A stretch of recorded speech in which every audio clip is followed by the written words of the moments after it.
Welcome to Journey Together. Today we're here with Arlene Alloway and her family. Her birthday's coming up on May 12th, so we want to honor her in a good way. So we're going to have a conversation with her, and she will be 98 on May 12th of 2026. I want to thank you guys for welcoming me into your home, and I'm excited to have this conversation with you guys. We remember who we are, through the smoke, through the sound. Our heartbeat carries on, stand strong. Voices rise from the earth to the sky. Neshanabe, Neshanabe, We're going to start with introductions. I'll start on this side with John Alloway. Can you do an introduction for us? Hello, I'm John. My name is Beat Wawagizik, and glad to be here.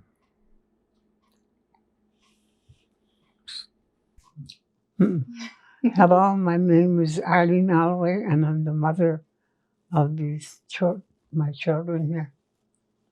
And my name is Migwetth, leading lady. Bonjour, my name is Donna Van Zyl, and I'm so happy to be here.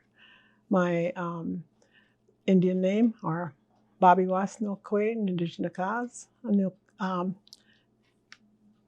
And thanks again for this opportunity. Yeah. Bonjour, Indigenous cause Kake Gijik. Makdodem Bodaway Wadami. My name is government name Sam Alloway.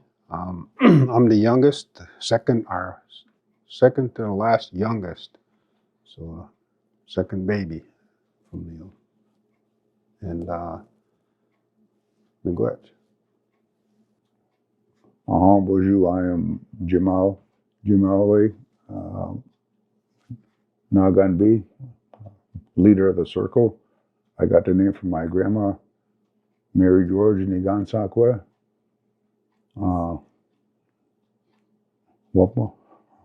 Wasayan, and it's an honor here to be here with my mom to celebrate her 98th birthday on May 12th in Migwetth.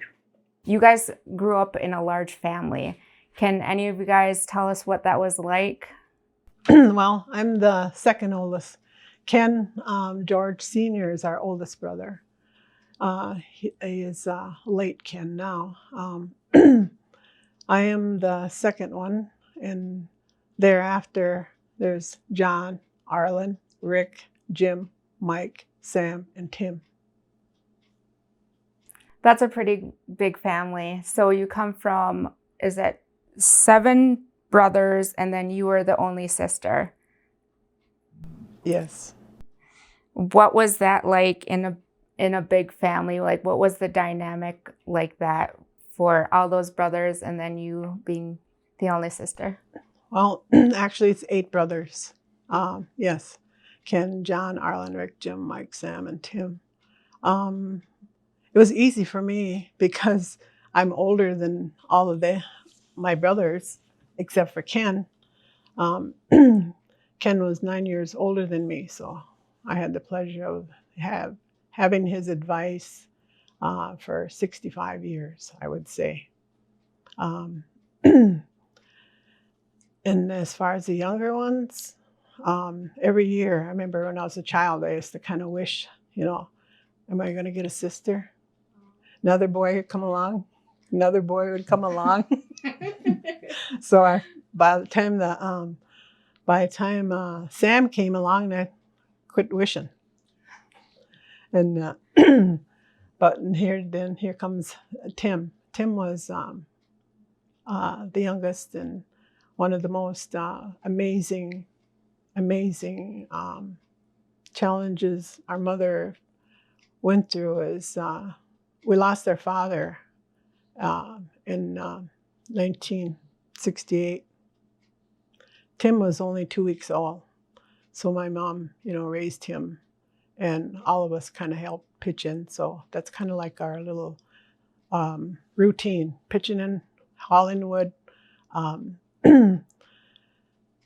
coming down to get water down here. They used to call it the crossing. And that's the, where Potawatomi Trail and Yeager Road divide out here. And those are good times. Hauling wood, getting water, no electricity. We had kerosene lamps up until 71, I believe. Yeah. That's when we moved up here, when we had full indoor toilet. Other than that, it was outhouse before that. These guys, I think they had a great time because they're continuously playing and scrapping here and there. But they would be able to tell and say more about, their times. Yeah, it was pretty close, all of us guys. Me being the older of the crew, or the boys, we used to call us guys back in the day. It was interesting because we'd make up a ball team.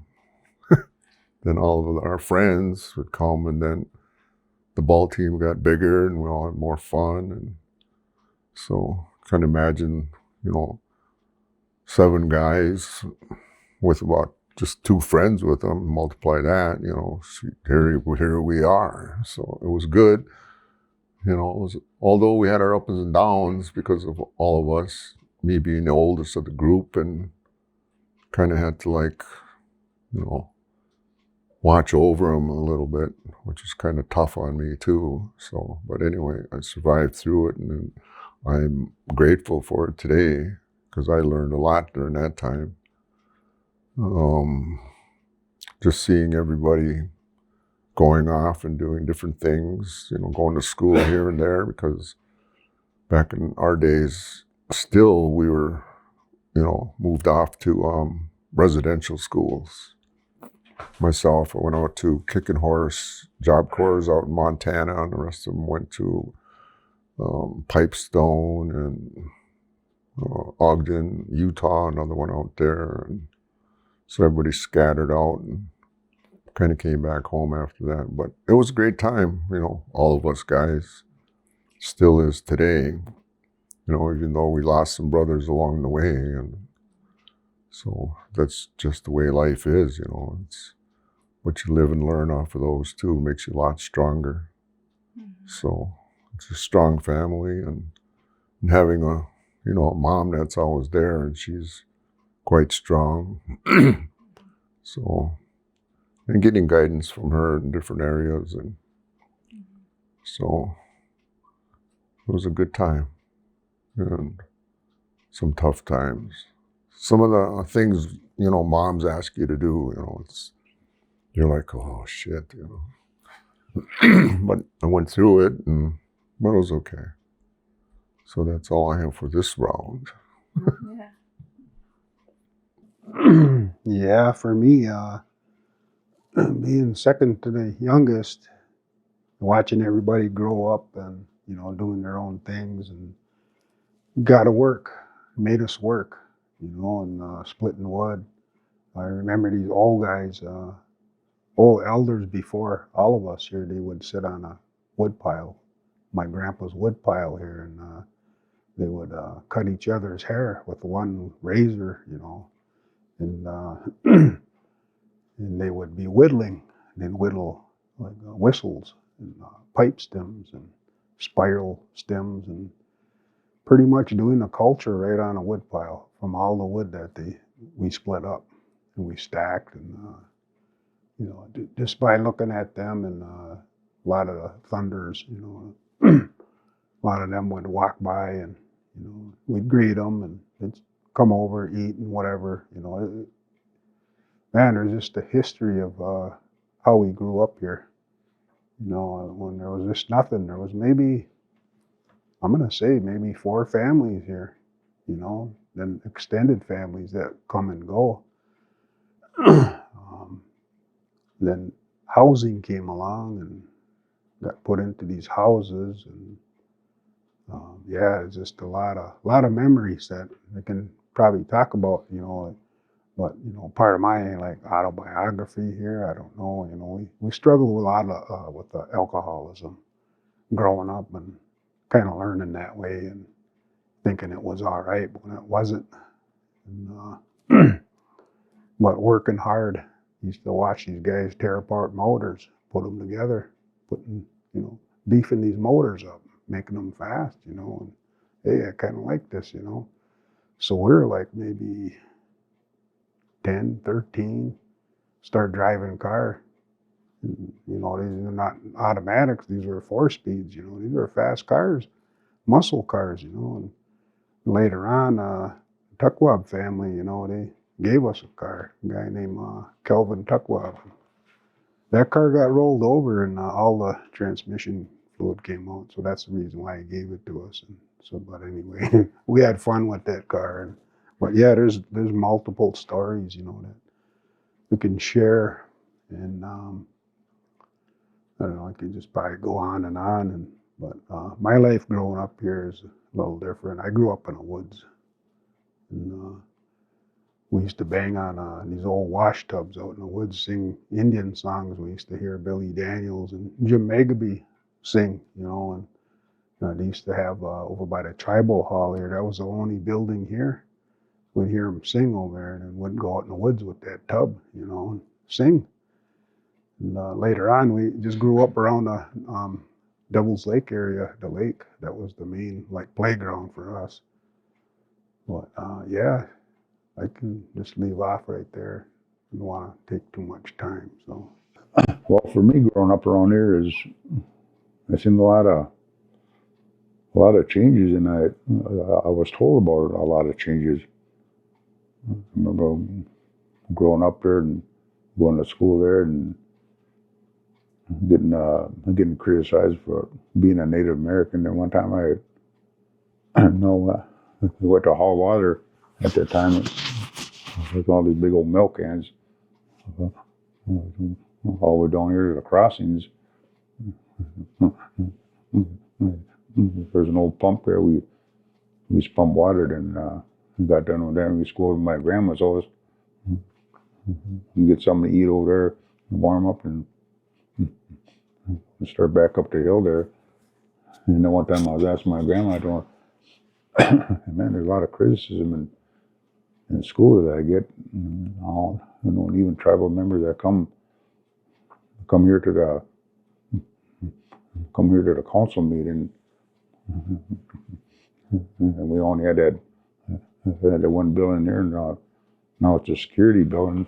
And I was telling guys at work, I told them, yeah, this used to be my tribal center. And I was telling them all different experiences that happened that I witnessed in that building there, you know, a lot of good and bad. And I was asking my grandma, I told her, how come these people are always criticizing us? And telling us, oh, you guys don't got nothing out there. That's all you guys got is that drum and that talk. No, you guys don't even got no food out there. That's all you got to do is live off of deer meat and potatoes and wild rice and that. And all even tribal members that used to come to that general council meeting used to say that, oh, come on, let's get out of here. These guys don't got nothing around here. And when I was telling my grandma about that one time, she was looking at me really listening. And I want you to sort of laugh. She goes, you know, Nagam, these people are going to come back here. No, they're going to regret that. No, they're going to be wanting to learn. Watch, you'll see. Sure enough, I see that happening around here. People coming back now. They want to know the language and the cultural stuff. And yeah, but I know we all had our good times and bad times growing up around here, and you know, and I remember we used to get commodities. And then my mom used to send one of those guys out. I'll give us a couple cans of vegetables or whatever, a can of beef or a can of chicken. I'll go tell us go trade with these other families for food, and you know, well, like a can of pork for 5 eggs, or a dozen potatoes or whatever. And it'd be cold in the winter, we'd still do that. Yeah, but the one time we were sent up to Dolly Phillips's house, and it was quite a long trip up there. And I was walking with my brother Rick, and he goes, "Hey, I know a shorter way up there." And I thought, "Well, yeah, let's take it." And he goes, "We're going to be going through woods though." And I thought, whatever way was shorter. Then we walked on Jaeger Road there. Then we turned off in that little field. There's a little field there. So walking through that field, and we started crawling up this big hill there. And he said, "See, it's right there." I said, "Oh yeah." And we walked over there, and we're talking to Dolly there. Then we had a can of vegetables, and we made a trade for her. I think it was 5 potatoes and a bag of rice. And when she had it, and she wanted to trade, and we traded with her, and walked all the way back home, and I cooked up. And, what really got to me one time was when I was growing up. I got up early in the morning. My mom was sitting in the living room. She was in there crying there. I said, "Mom, how come you're crying?" He goes, "Your brother Ken. He took off for the war. He might never come back," she was saying. Crying there, and "Oh, he'll be coming back. Don't worry about him." No, we don't know that, she was saying. Yeah, but that time there went on, that war was over, and he come back. And I thought, "See, Ma, he was going to come back." And he said, "Well, he's not the same person as he was when he left." And I told him, "Yeah, I know he seems different. Well, especially when there's a bad storm, a thunderstorm, boy, he was freaking out and crawling around there, cussing away, and thinking about Vietnam. He was still there. He had it." And one time I was talking. This was back in the early '80s. And I told him, "Hey Ken, you remember that one time we come back with a red Camaro and it had a white stripe on the front end of it?" I told him, "What kind of car was that?" He goes, "Oh man, you remember that?" And I told him, "Yeah, what kind of car was that?" He said, "Oh, that was a '68 Camaro." He said, "That wasn't mine. That was a loaner from the airport." I told him, "Yeah, I only seen you about a day or two. Then I got up next morning and looked outside, and you were gone." He said, "Yeah, I come back from boot camp, and he sent me to Vietnam the next day when I got back over there." He says, and and he kept on saying, "Man, you remember that?" And I told him, "Yeah, it was a nice car." I told him. And he started telling me about some pretty gruesome stories that he went through out there. And I thought, "Yeah, I don't know, man.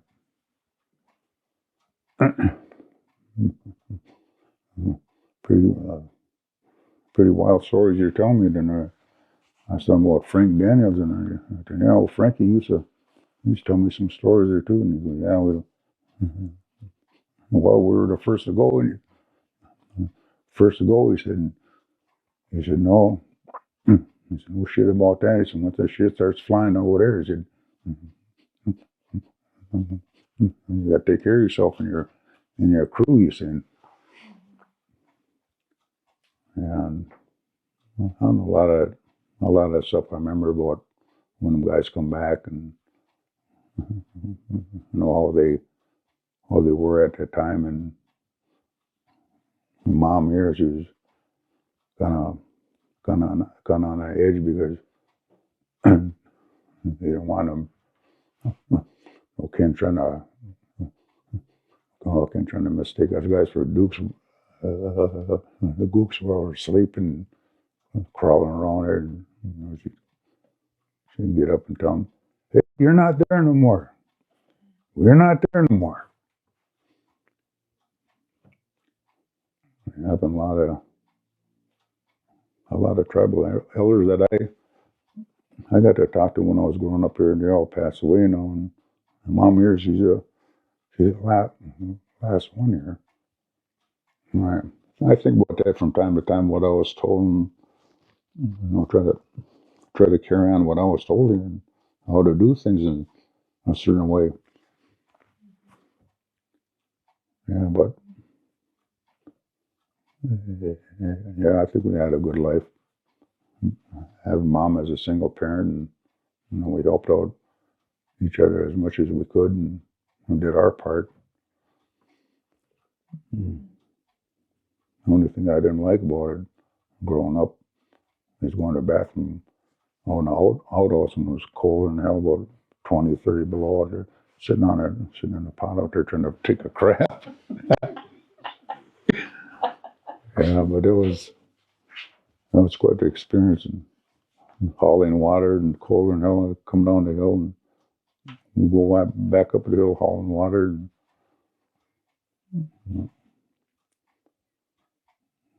Yeah, I remember at one time I was visiting my grandma. My grandma watched the Indian, married Georgia, and said, "My grandpa, you got a deer. You got a deer." Then we went on the house here. My grandma had that deer laying on right on the kitchen floor. She really quartering it up right there. So, holy crap, Grandma, where'd you get the deer?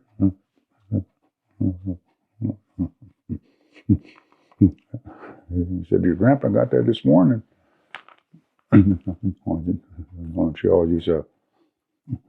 She was always used to ask the older ones for help and quartering up that deer. I don't know. There's a lot of stuff that I remember and I think back on, and it's the same man. We've come a long way without having much. Yeah, but we had one another here. That's all I got to say. Migwetth. Thank you for sharing all those stories. It was really good to hear how you guys were brought up and that family togetherness and how united you guys were and how you relied on each other. I was talking to Arlene a few months back, and we were talking about the train that came through here.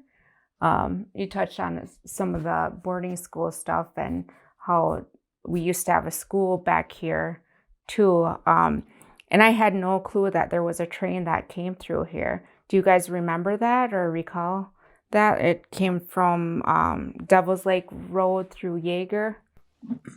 I don't know too much about that. I just heard the elders talk about it. I think John could probably share more because through planning, he was able to, look at maps and, some tribal documents where it ran. Not a lot of mostly stories of what went on.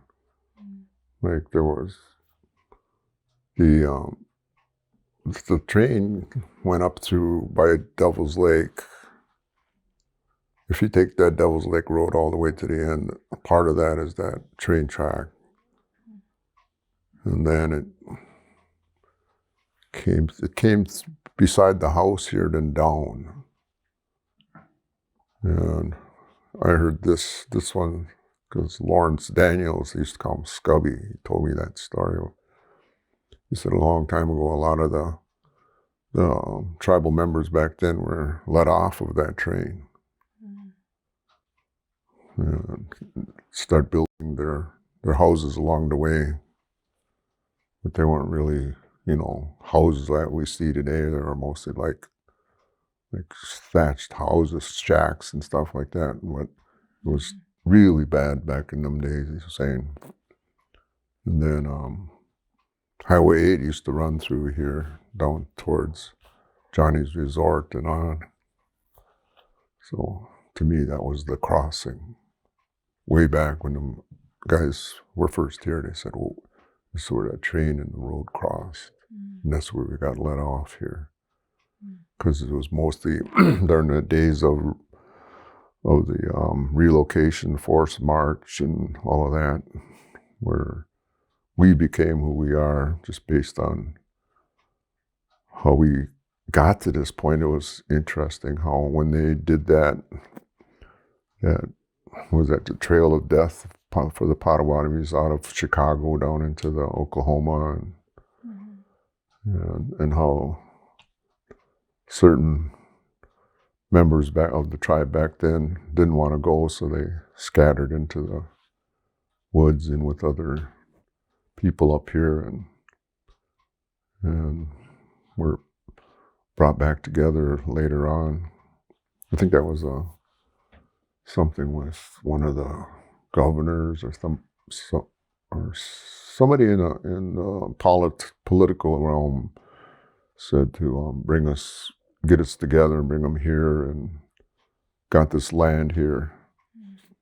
And it was funny too, is because that's after everybody logged it all off.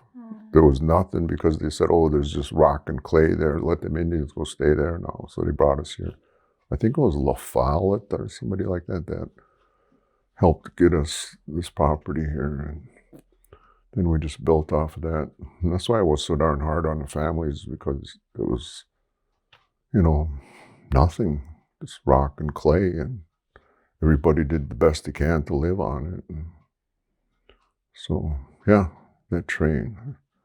So it was interesting. That's all I know about that one, just from the story I heard. Some of the stories too, that we grew up with, that we learned from our mother. And I have to say too, Mike, the other brother, right now, he must be helping his daughter, or he's doing something for somebody in the community. Otherwise, he would be here and he would be able to really elaborate specifically about our culture, our language, our forced removal, where we are now, and then the stories that we have that we grew up with, coming from our grandfather, when his mother and his sisters and his brother, his own father, went on up into Canada when everybody was getting, chased around to get caught. Well, the Ojibwe band and Odena was the ones that hid my grandfather's family. And then our other relative up in Canada, we have, and Mike has, our history in a beautiful tree, family tree. Part of that came from our cousins up in Canada. So we were able to link how our grandfather came, and then all the brothers, and then there again, all brothers. And my grandpa always used to want to go back and find his brothers. He knew that there was one still living, and the one that was living, his son is who came and found us here. And that was, I think it was in 1989, and they were up in Michigan area. And so we were able to hear that portion of the story that meshed right with our grandpa's story. Hiding and traveling along the Ford River, traveling at night. He said, that was the second time, he said, you guys were coming back up. And because we were, hunters, fishers, gatherers, and we, had all of this area. One of the coolest thing too, going back, Jimbo brought up one of our relatives, and then he also talked about Ken. Ken has a significant story that he put into Traveling Times because of, his war experience. He served 2 tours in Vietnam. And, one of the blessings is they all came back. And then, because my grandmother sent me up to your grandpa's to take tobacco, and when he had a chance to come down, because she wanted to request that ceremony for them.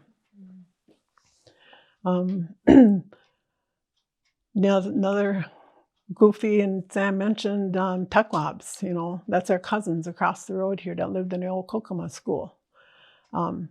They had lots of horses, and that was one of our greatest pastimes, you know, riding horses, and no saddles, just riding them. Then when they did acquire saddles, we were able to take different tours on a trail ride. And that place where Calvin had his horse stable is still down there. Dennis Shepard expanded upon that stable, but that was the original stable that we had. And we used to take the horses back to Jaeger Road, that field down there, for grazing. And John and Arlen and myself, we were trail riders. That's so cool. And we inherited that, you know, love of horses from our mother, because that's what she used to do. So that's one of the things I wanted to make sure that, you know, got mentioned. Yeah. Another thing too, in regards to Ken, he went back to Vietnam and went, you know, he took his Sama down there and went to all those various places and Said his prayers and gave forgiveness, he says. That's such a good thanks for sharing that. Yeah. Yeah, one of the things I remember, I can relate to a lot of these stories here. You know, growing up, the train, I heard a train that came here only came for the logs. They logged us off, and that train shipped them out of here. And back in the woods, my grandpa would take me back there hunting.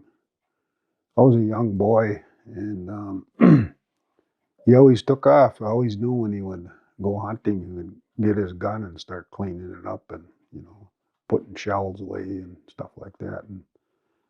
And I really wanted to go with him. And he said, no, I'm going far this time. He said, you gotta stay here. All right, then. He left. And so I seen him doing that again, getting all ready, and I knew where he was going, you know, that train, that grade that ran through here, that was the trail that he would take. And so I knew that trail that goes to Devil's Lake. I took that trail. I went all the way up there, way up there, and I waited for my grandpa. And I was thinking, man, this guy's not coming, you know. But then I can hear him kind of walking, and he knew I was there for some reason, you know. He looked at me, he said, no, you gotta go back home. So, but eventually I just went along with him. And we'd go way back there by where your relatives lived, Billy Jim. He'd show me them areas in there. Yeah, he showed me some poles out there at the time. But when I grew up, I noticed they were monuments, land monuments that are in the woods that mark every mile. So. That's your stomach. Airplane mode and turned it off and everything.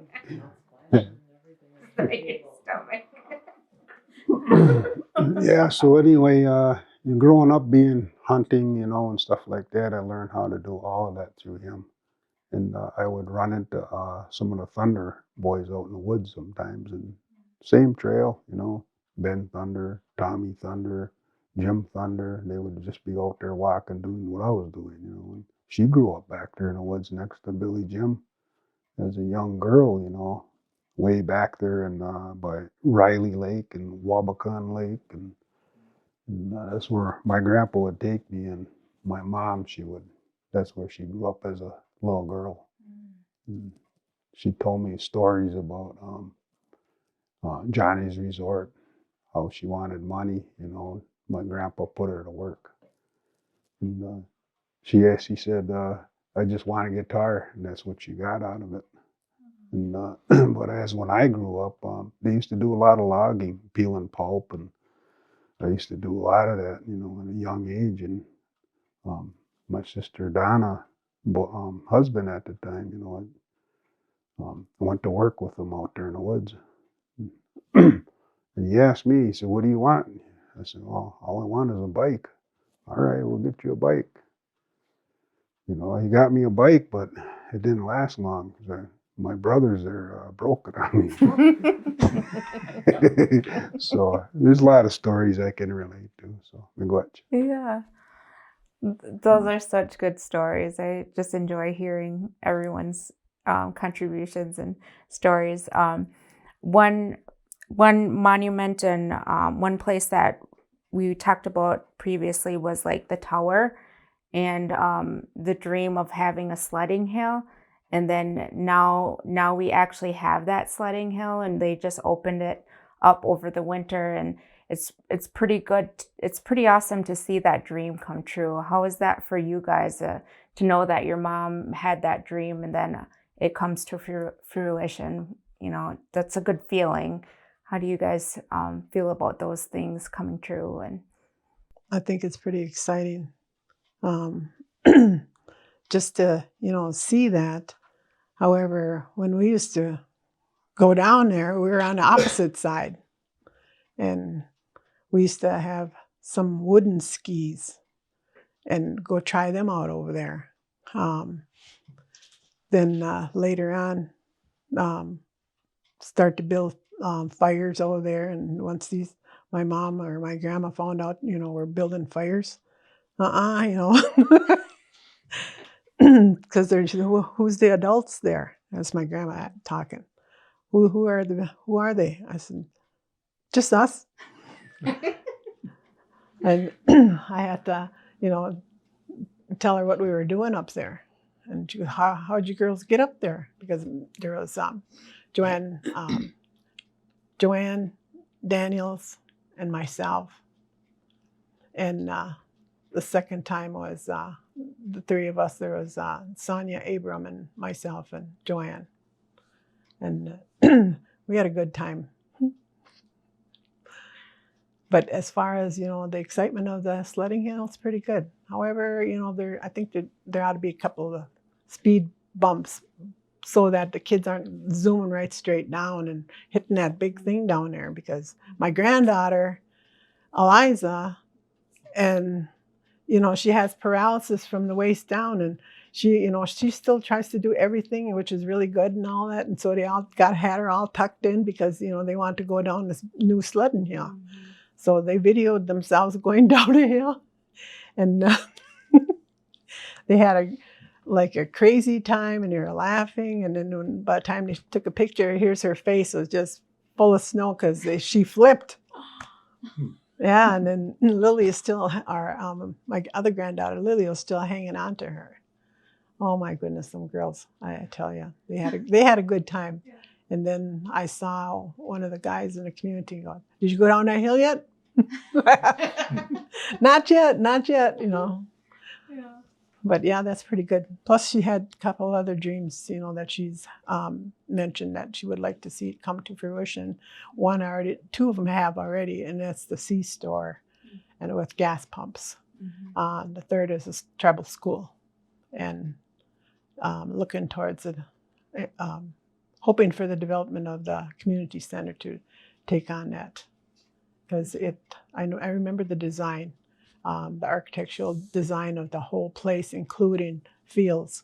So I told her it's in the drawings. It just has to be, brought forward and made a priority. And that's one of her main things is education.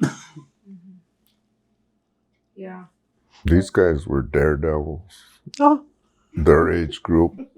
My mom, Mary Daniels, Billy Daniels, Willie Jackson. That age group.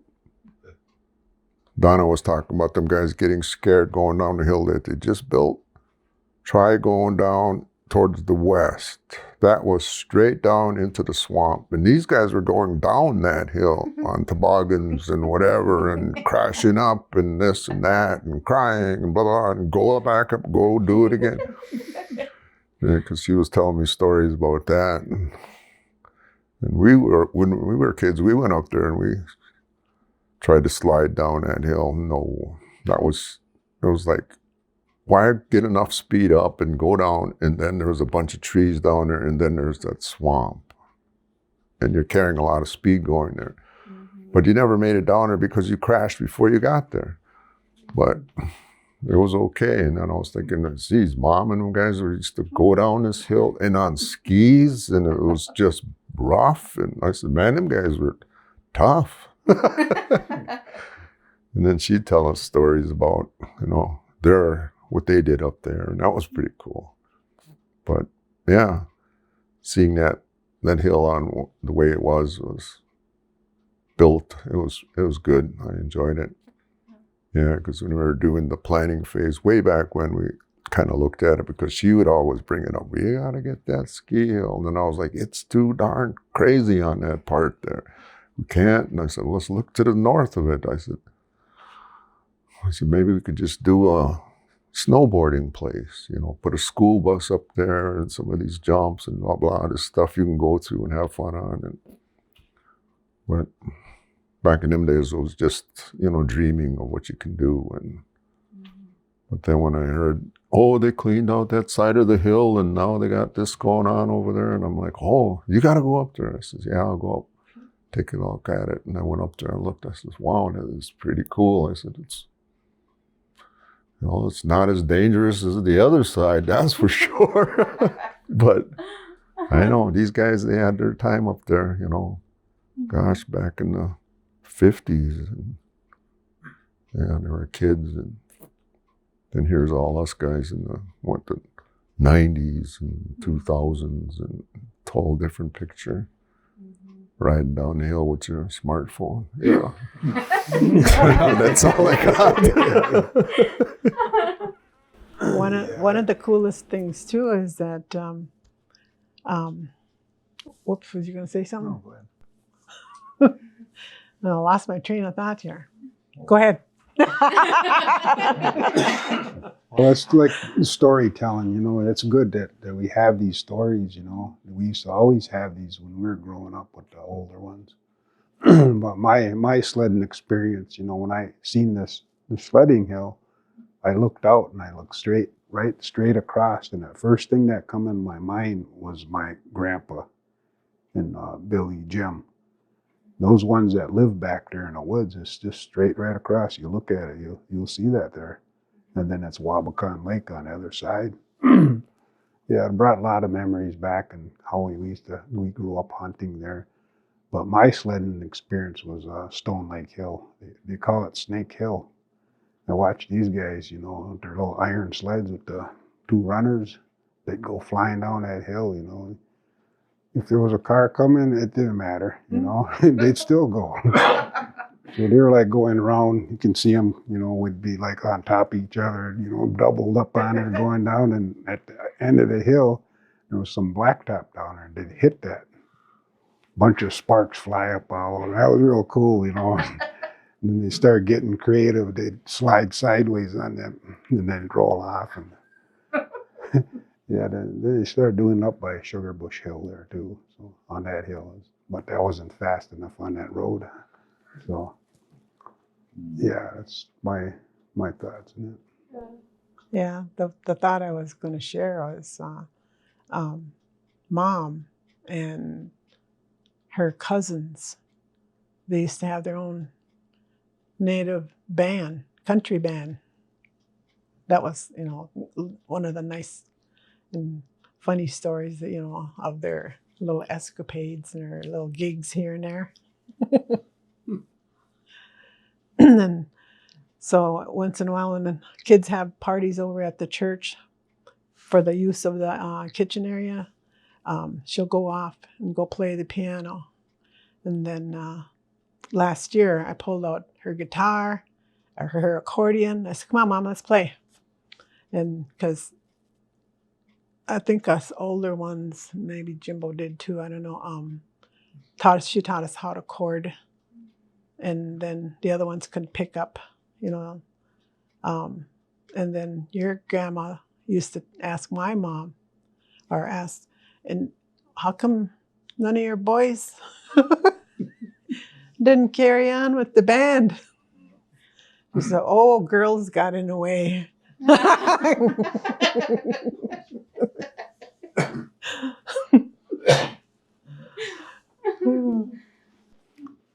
Yeah, getting back to that sliding hill there, I was really thankful and thinking about that hill when I was standing on top of it. I said, yeah, they did a pretty good job up here. Oh, and then I seen that other open at the bottom of the hill on Bradley Lake Road there. And I was taking the ride down there, and I said, well, I'll go check out that bottom half. And I was going down that road, and I stopped. I thought, man, I remember years ago when we used to hunt this land.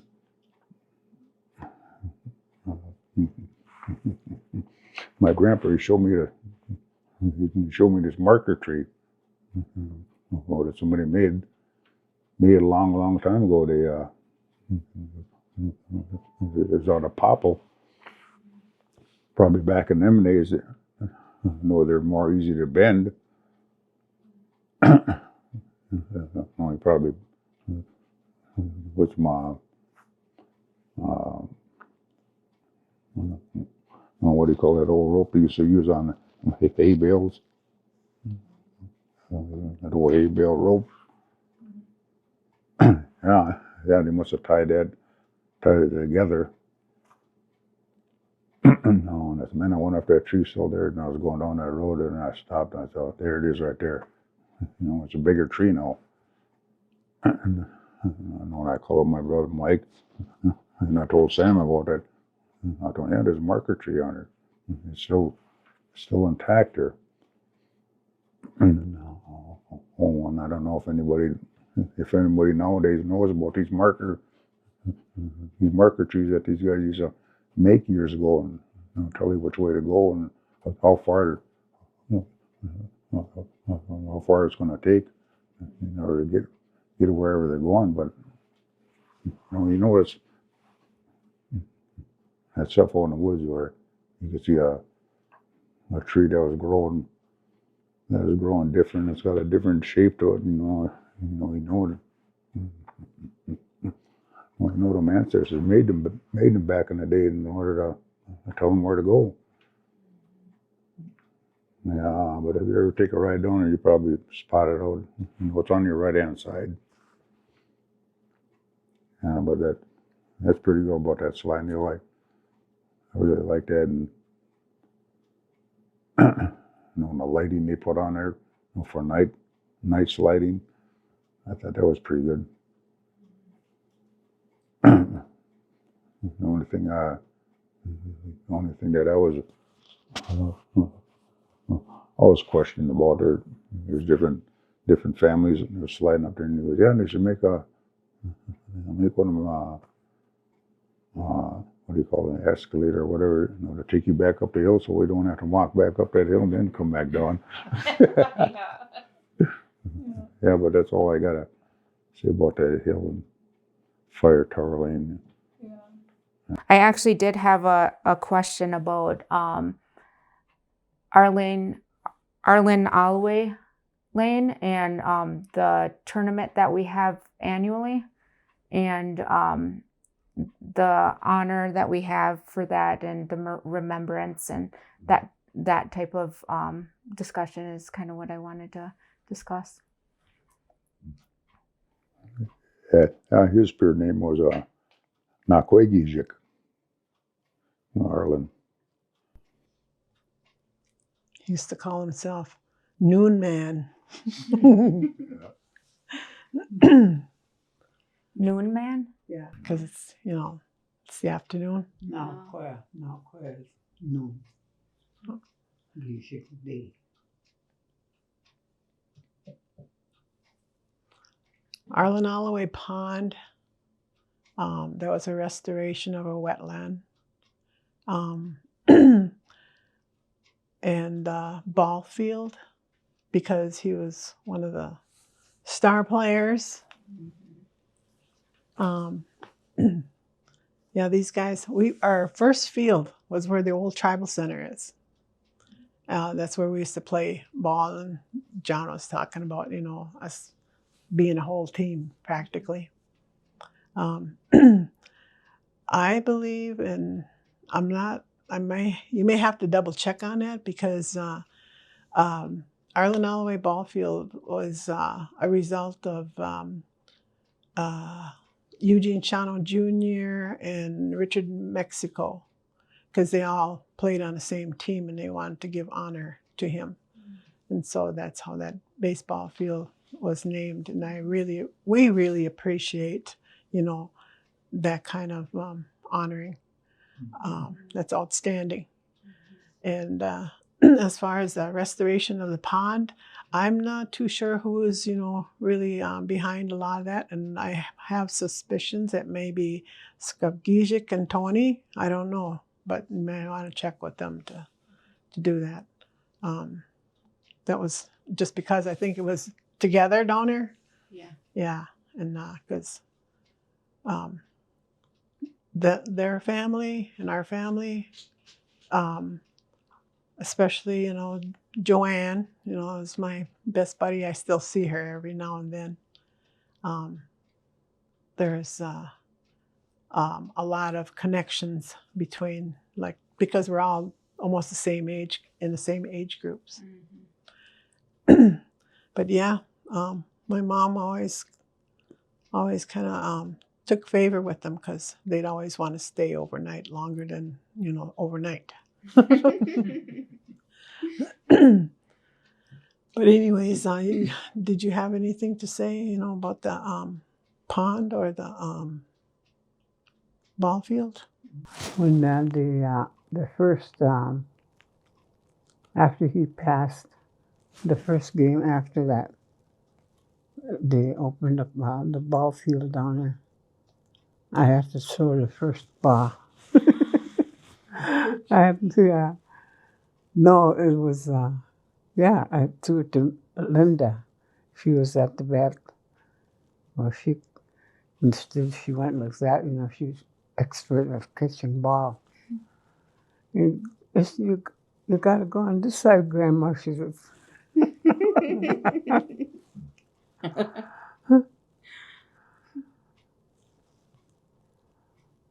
That part, I was really honored.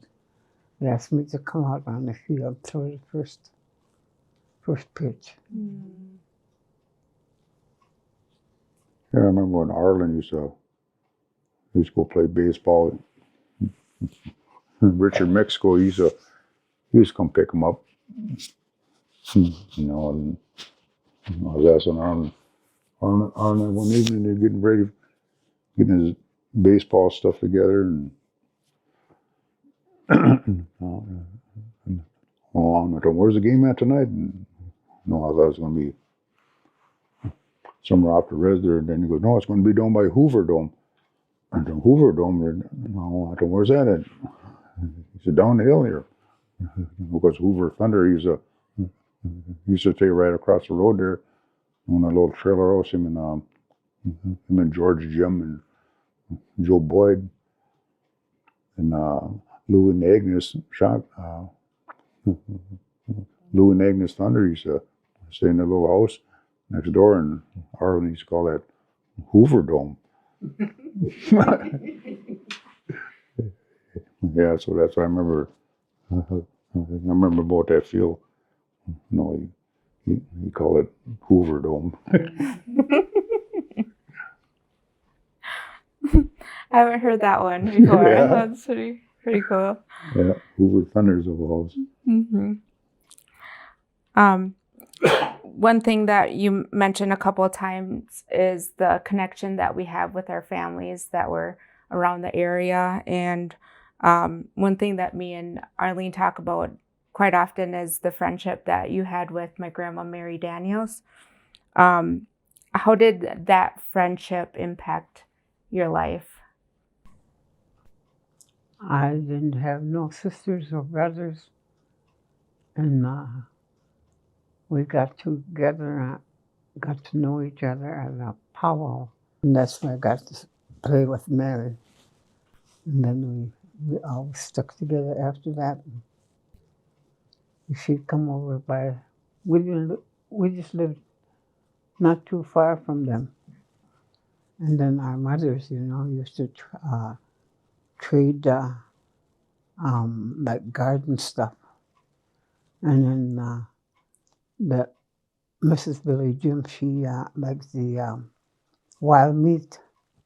And my mother always had that, hanging up in that little cellar out there that her brother built. It's kind of a hole in the ground, like.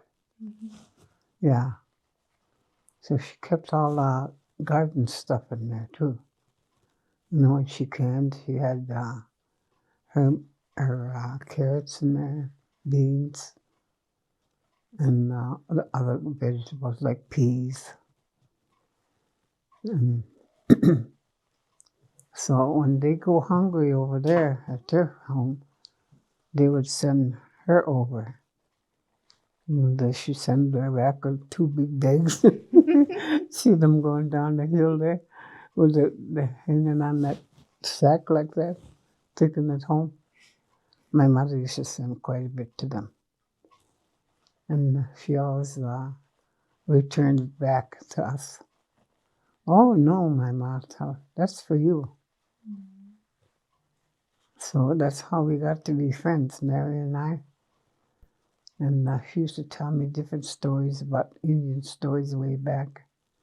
That's how I learned. Yeah, from then on, we were so close together. It's like us sisters.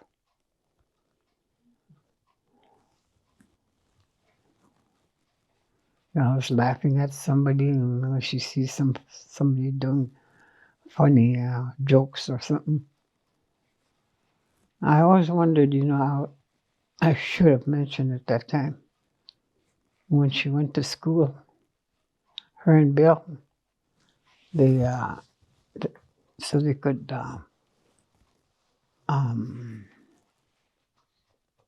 begin that dictionary. They're the ones that started that. Then when Jim Thunder came along, he finished it. So that kind of just fell in place, with the council. Yeah, my dad was really happy about it. He told Billy Daniels, and I said, good, he said, your kids are carrying on your folks' history, he said. Some days when you get old, you can talk to your grandchildren about that, he said. You started this. Bill was just happy. Yeah, they did lots too there. They should be recognized too. They carried on the Indian way. My dad used to say, our way. On our way here. Mm-hmm. I used to tell him, when he used to tell them old guys talking about the wood pile out there, every time them guys used to come down and look for mail, they'd come over there and talk with my dad. And he'd tell them, well, you carry on that culture. Teach your children to carry it on. And when you leave here, you still have that going here. He said, me, I only got one daughter. He said, I'm going to teach her the government, tribal government. And hand in hand, they said, they'll be walking together in the next generation, he said. That was good. Still goes on today. She was the first community health representative here, because she knew how to talk to the elders here, in the Indian language. Made sure that they have medicine, what they needed. They all liked her.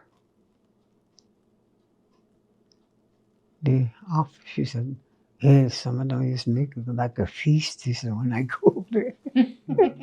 Why, you are a nurse? I told her. Yeah, she said.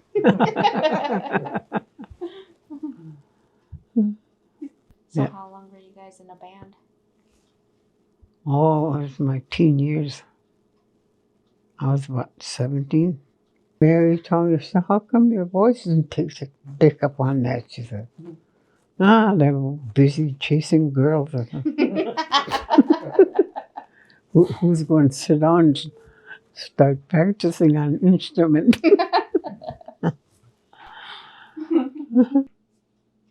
I think what you did teach us, as far as music, we each have a bit of it. Yeah, Rick and Tim could play piano. Rick used to accord with me when I was over by the church. I played the piano and he'd go sit down over there by the organ right away. I showed him how to chord. I told him you don't need the melody, but just change your hands here, back and forth. I think my best memory of that is when we played chopsticks. A little more peppy tune. I was trying to teach Nasira. What was that now? Yeah, Mary had a little lamb. I said, you feel these keys here? She says, uh-huh. I said, here you go. Mary had a little lamb. I said, can you feel them now? She says, yeah. Okay, try the first three, I tell her. She did pretty good. I couldn't hardly, miss them keys because I got arthritis in here. And this just occurred, I would say, within the last, 3-4 years? Eliza, she said, Grandma, she goes, don't you think that's really something? That Grandma's just now getting arthritic? She said, most people they're feeling that arthritis in their 30s, 40s. And I said, oh my gosh. I said, yeah, and I think about it. I said, it is. So Mom represents an era of, good health based upon our old diets that we still maintain.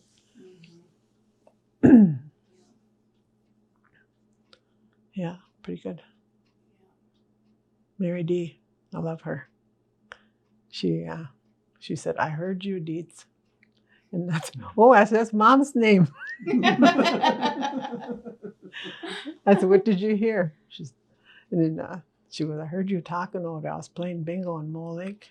She said, and they're asking you, can you get me a duck too? She said, you hunt? I said, yeah.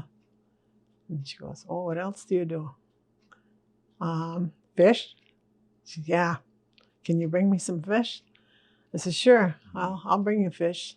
And then the fall time came, brought her some wild rice. And she used to always like that. And then at one time, George made some smoked fish.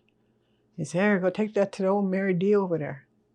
What do you mean, old Mary D? He goes, she's calling me nuggish. I said, geez. He said, maybe she'll quit. Oh my gosh, I packaged it up all cute for her and told her, I said, this is from George. And then right away she said, she said that. Yeah. I started laughing. I said, she said, I'll be thinking about you. What's his Indian name? And then I told him, Naganakamik. She goes, and yours? I said, Bobby Watts? No, okay, I'm going to be thinking about them, be eating, saying your names. And we'd sit there and visit for a little bit. I really liked those times because I took a couple of dreams I had to her. And I needed that kind of view, that kind of, old way knowledge. Because my own grandmother, she had already gone. And then I told Mom, She go, why don't you go see Mary D? Go take her something. It's okay. So I took off, went up there, and Lizzie woke her up, and he's like, oh, because she was sleeping this good on that couch, and then she grabbed her by the arm, and then she pops like little weebles wobbles. And she goes, get up. She said, Deeds is here. I started laughing at her, and I go, are you awake? I said, is it okay? Yeah, come in. She said, you know, because there's just, you know, we use our language back and forth as we can.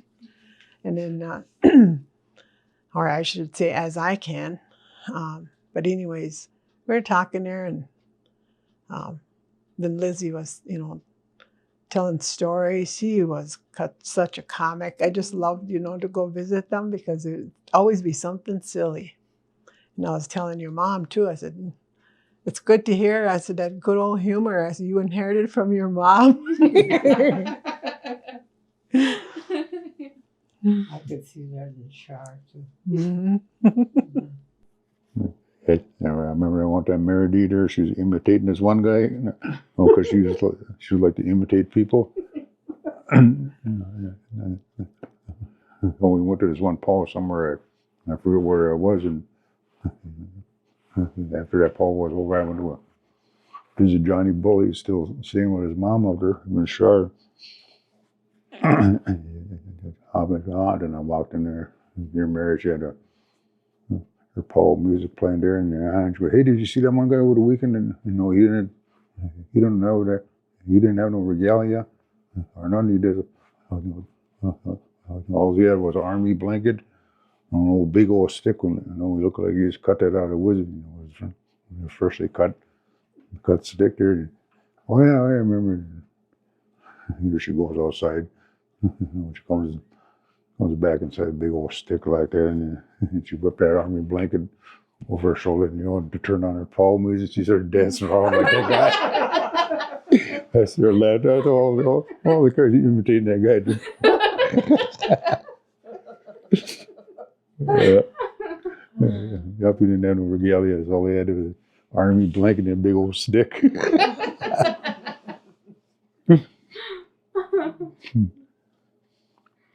We were dancing too, and she's watching this one old guy's name was Joe Jack. And he when he dances, he goes like that. Then Mary was beside me. Going, all of a sudden she pops out from where I was. Just left me dancing by myself. Then she was about walking behind that old guy there, boy. I thought that old guy was going to turn around and kiss you, Michael.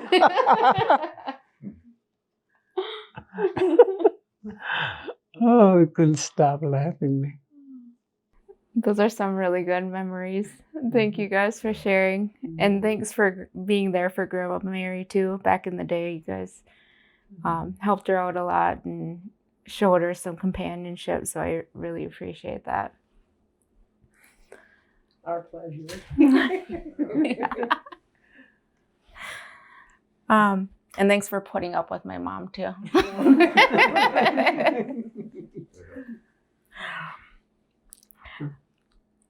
So some of the things that we've been researching is like your family history and how many people in your family have been a part of the executive council or executive leadership within our tribe.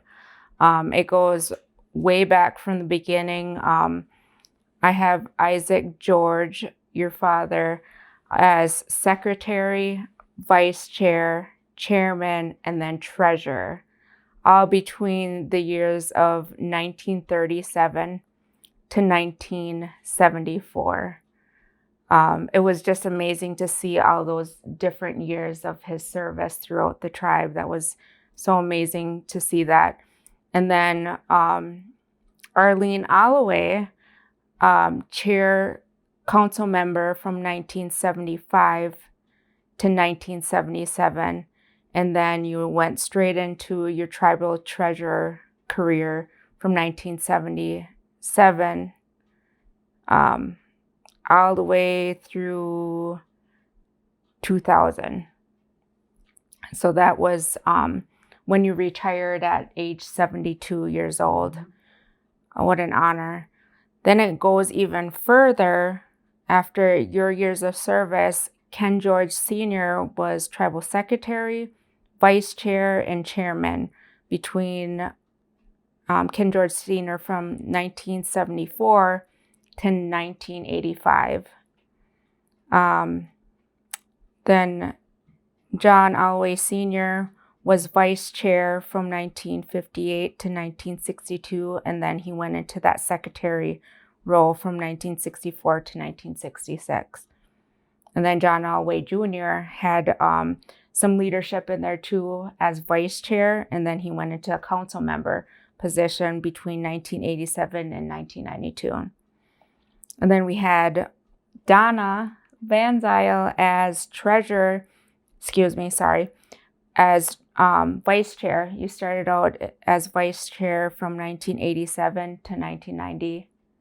And then you went into your council member role from 1991 to 1992. So that was so amazing to see. Then we have your daughter, Ayanna Van Zyl. She served as secretary from 2022 from 2024. And then now you have two seated positions, Destiny Alloway, your grandchild, as council member from 2021 to present, and then Ken George Jr. as tribal vice chair from 2024 until present. So that is a long history of standing council members within the tribe, and your family represents a total of 87 years of service to the tribe across multiple generations.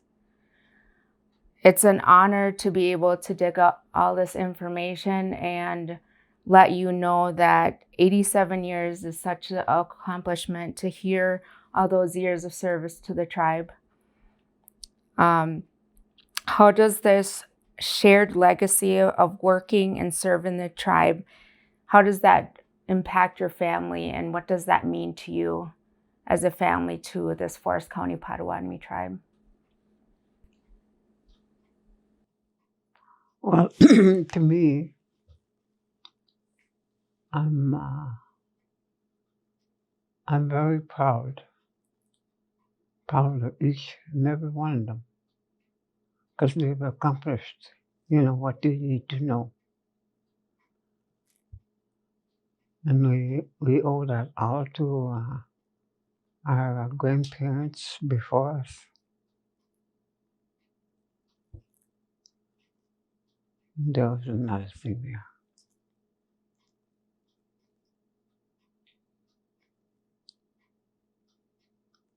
Oh, all the hard times, the tribe went through.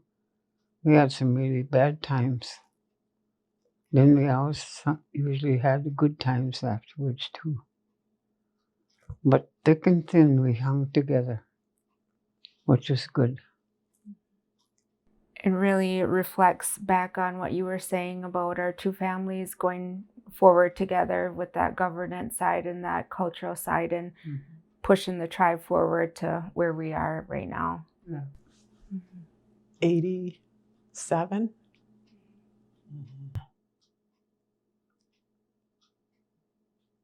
Yeah, that was a lot, the needs for the people here.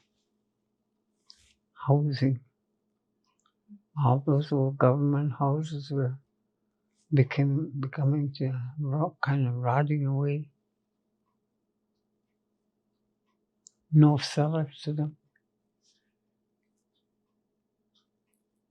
Or basements, we call them. Nowadays, in our day, we call them cellar. Yeah, the cellar, root cellar. Yeah, I remember Grandma used to send me down there in a root cellar. To go get some canned vegetables, because she did her own canning. Here I went down there, she had a bunch of holes in the dirt.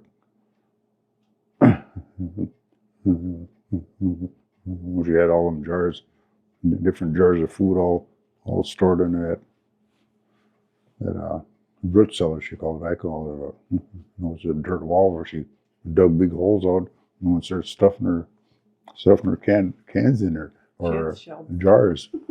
Yeah, and some shelves in there. And man, some of that stuff I had to throw away on her because I brought them up. I told Grandma, you got to get rid of this. Or a bunch of moss and growing in there with that jar. And she's looking, throw that away.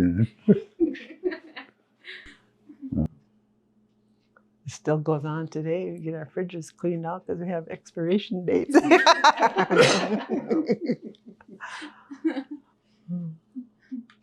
Man, Stacy, you really I'm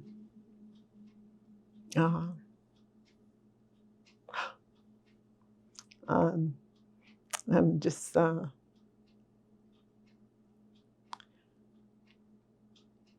have such a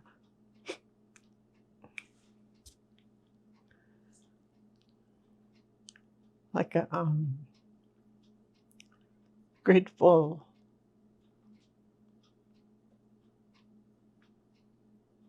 movement.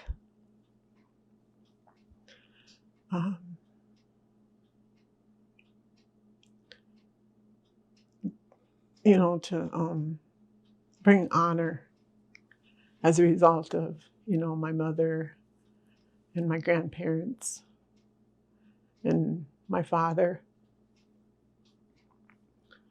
and, our family in terms of the leadership and a commitment and a loyalty, and then to be able to hear those many years being presented that way. It hits real, it hits real heartfelt. It's like there's no words that can really describe that. And for something to be, it's like a special, unique gift that anyone can receive with that many amount of years attached. The things that we were taught and the ones that had potential, or the unique gifts each one of us has that was groomed in terms of knowledge, understanding, wisdom, and then the prayers that went along with it, the ceremonies, and the ceremonial ways that we went through in order to make sure that we do what we were told in terms of looking out for our people. And above anything, we were strictly advised to uphold our sovereignty and to make sure that, we give all our credit to our Creator, because had it not been part of His will for our life to be in these kinds of positions, that if it wasn't His will, we wouldn't be. We would be doing something else probably. But I'm just grateful, and that was something my grandfather was always stressing, to make sure that we uphold that, we protect it, and fight for it, and fighting those good fights in terms of getting to know what's there, helping to be a part of correcting, not scolding, being a part of the the corrective ways of handling our ways, our behaviors, our regulating in a way that these are Chimokman words. We've learned to adapt a lot of that language. However, we're still being reminded of who we are. And then my mom, that's one of her major legacies here, as far as establishing education in the manner of all kinds of things. She mentioned certificates, seminars, workshops, higher education. And it's not always necessary to have letters behind your name if you don't know what you're doing for your people. And if you're not doing it for everybody, then be careful, because we'll have to learn a lesson. And a lot of us, we don't want to learn any more lessons. We've been through a lot of different things. We've been through so many trials. We've been through, loss of life. We've been through car accidents. We've been through every type of addiction that may be out there. It was experienced and came through that. Prison, jail, and yet constantly looking up and saying,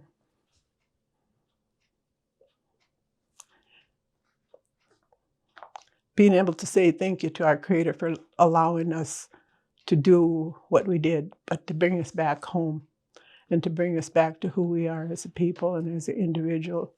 So that's, there's so much that goes into that 87 years that just causes all kinds of thoughts and all kinds of, great gratitude, towards our tribe, towards people who were here before us, and then the ones that, walked on. And then also, to the ones that are here today, because Mom is always constantly reminding our people, reminding, each one of us that we have to maintain who we are and why we're, to protect what we have. Because, we don't want to lose that. And then right now, this generation is different. Everything is high tech, different levels. They are more exposed to things that are on TV where we didn't see that. Things that shocked my mom didn't really shock me. That keeps on. Things in the world become normalized, and we need to. It's not in us as natives to allow certain normalities, what society may say is, but we're still to maintain who we are as natives. I really appreciate this. Migwetth, it's a lot. And yeah, and it's all about Mom and all about, her day and commemorating.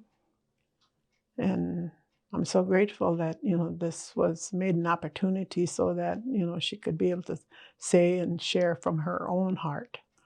And it's different when it comes from the person who's experienced and went through that, and rather than having her kids try to portray what we heard, but when it comes from her, she has that feeling in it. Yet the silliness of their fun times. Mm-hmm.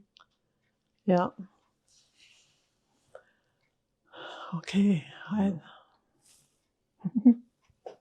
She lived that I call about the post one.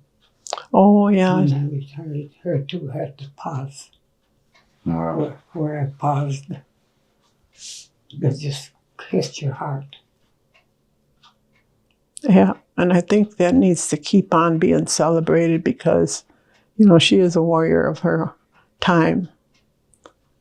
So we'll be celebrating your 98th birthday, May 12th this year. Mm-hmm. We're going to have a big party for you. And then what would you like us to celebrate this year and then the continuous years after that? Because we have that dedicated day that we're going to be, the whole entire community are going to come together to honor you that day. How would you like us to take your memory forward and your legacy? Well, I encourage our young people to keep on going to school, learning, because they're our next generation that's going to be running the tribe. If they don't want to go to school, what's going to happen here.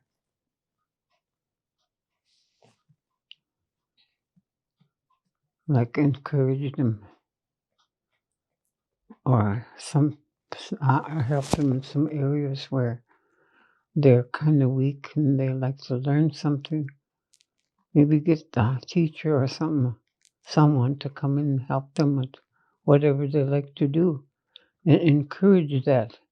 That could be a sign of a talent that they need to do. That way they wouldn't feel so, out of place. Mm-hmm. Or they'd be proud of their work. I was so proud of Tim's drawing that one lady. We went to go visit the Yaqui Museum there in Wausau. They had his painting, like his drawing there. She said, that lady told me, that is so detailed. You look at every one of those little dots in that picture, that feather. She said, he in his mind, he's so talented, but you know who's guiding that mind. That Torah. I understand what you're talking about.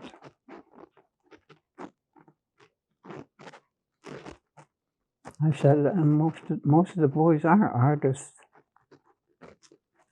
I said, you didn't have to go to school to learn. So next year, say next year, or say this year, for sure. Your day is going to be a day of celebration for the tribe every year. Mm-hmm. And then how do you want that celebrated? Oh, like you usually celebrate. Feast and Feast, fire, and singing. Okay. Feast, fire, and singing. Yeah. All right. yeah, honor them young people that's graduated, and you know.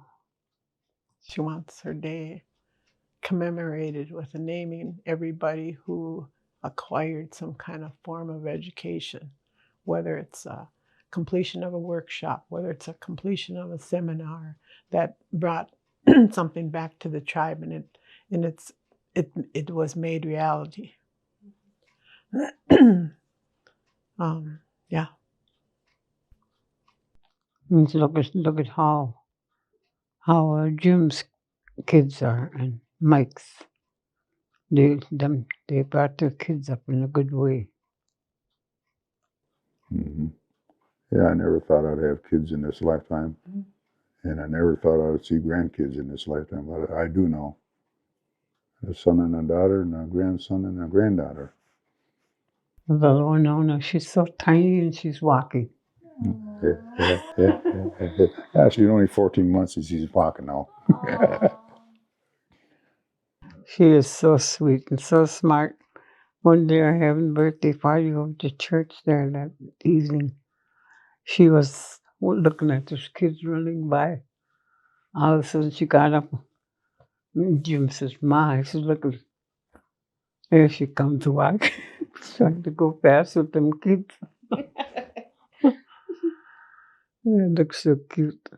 Just tiny walking around. There, and he can sing Happy Birthday in Potawatomi. Well, Really? Yeah. After Ryan's birthday, I told him, Baron, what? He said, come over here once. I said, can you sing Happy Birthday to Ryan? Mm-hmm. He said, and then he goes over by the table. Be quiet, everybody.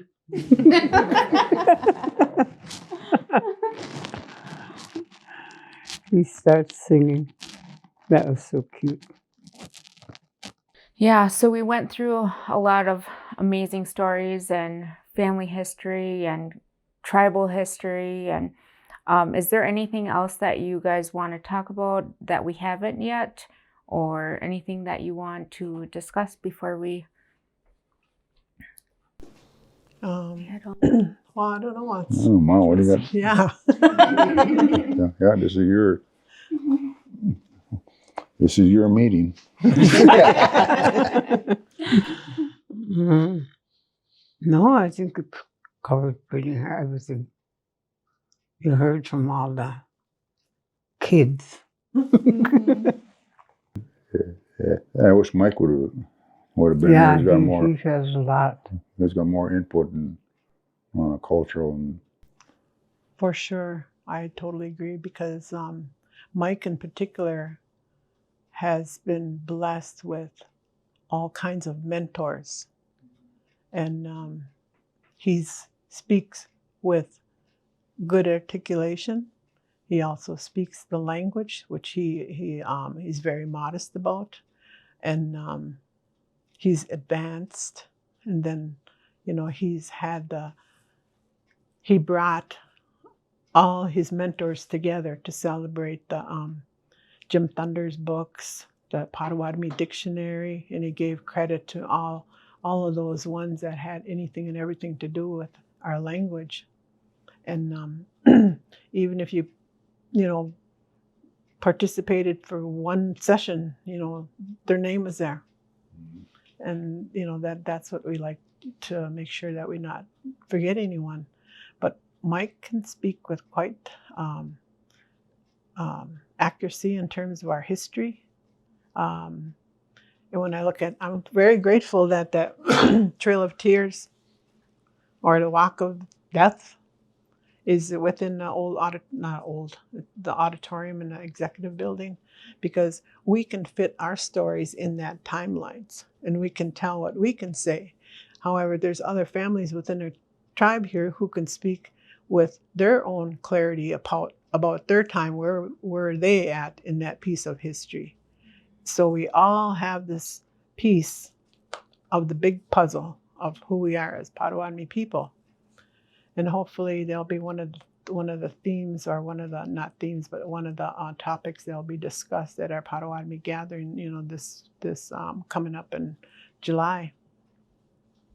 And we hope to have a general assembly so that everybody can hear the same thing at the same time, and we're not, you know, no one's going to be sectioned off and just talk over there, and everybody, well, what is that all about? Mm-hmm. When you know, it's food for, and it's nurturing everybody's knowledge. Yeah, I think when you start, you know, looking for those stories with dates and times and places, Mike would be able to share on that, because him and Jim Thunder also did a PBS video about, you know, just a portion of what they know. Yeah, and they know the lands, and we've all walked our own lands. We all know where different things are, because that was a part of, you know, our upbringing. You have to know what kind of, you know, trees there are, what kind of plants there are, where, you know, where the hills are, where the buffer zones are, you know, all those things, you know, inherent knowledge that keeps on getting passed down. And that's what Mom said we need to keep on reminding our kids about. Well, that's all I had for the interview and the time that I had with you guys. I really appreciate all the stories and all the history, and it was very good to hear and feel the love in this room. So I appreciate everything that you guys do for our community, the years of service, the dedication to all our families, and all that love. I definitely appreciate it, and thank you for your time, and thank you for journeying together with us. Yeah. Migwetth. Migwetth. Migwetth.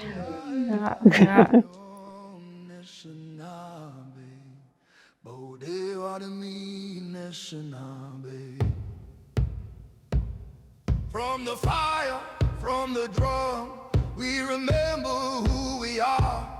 Through the smoke, through the sound, our heartbeat carries on. Stand strong, voices rise from the earth to the sky. Neshanabe, Neshanabe, Bode Wadami, Neshanabe.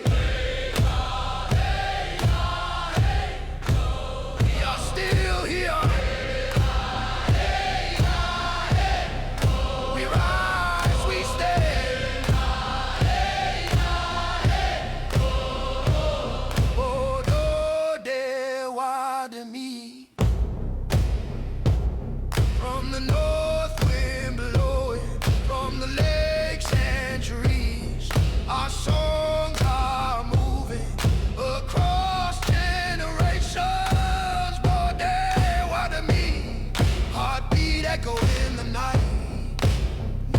our best, still we stand. But hey, what to me, we remember.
where we lived, that right across our house was on a little hill. And you go down, there's a road goes through there, root road, you could call them. And then up, you go up on the hill, there used to be a trail to the shortcut to over this way. And then there's a big rock that grows up there. I don't know, they say Sam and the one back there during hunting season, and they told me that rock is kind of sinking in the ground now. And then, but he said you can still see the deer trail beside that rock.